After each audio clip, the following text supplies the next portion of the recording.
அவர்லாம் தட்டிட்டு ஓடியா கோபத்தா யார் யாது பின்னால் நின்று அடிக்கிறது? குந்தாணி கிழவி நீதானா அது?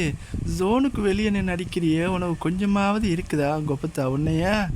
உனக்கு விளையாட்டு காட்டி உன்னைய கொல்லணும். போடு வேற லெவல் ஷாட், ஹெட்டு, டீம் வைப்பு. லாஸ்ட் பிளேயர் இப்படியாம்மா பண்ணுவேன்?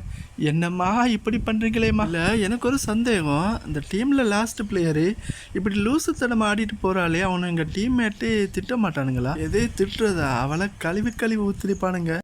ரொம்ப பாவையா நம்ம டீம்மேட்ஸ். ரொம்ப நேரமாக நம்மளையே பார்த்துட்ருக்கானுங்க. அவனுங்களை ரிவைவ் பண்ணி விடுவோம், பாவம் தானே. எப்பா ஒரு வழியாக ஜோனுக்குள்ளே வந்துட்டோம். யோ யார் நீ லூசுத்தனமாக ஓடிட்டுருக்கிய? போடு வேற வழி ஷாட்டு, இவனையும் போட்டு முடிச்சு விட்றலாம். என்னையா ஏதோ வண்டி சத்தம் கேட்குது? கொய்யால யார் நீ? இங்கே இவ்வளோ பெரிய கலவரம் நடக்குது, வண்டி எடுத்துகிட்டு வரட்டமாமான்ட்டு கிளம்புற. கோபத்தா கிராஸ் ஃபயர் பண்ண ஆரம்பிச்சிட்டானுங்க. இதுக்கப்புறம் தரமான கிராஸ் ஃபயர் இருக்குது.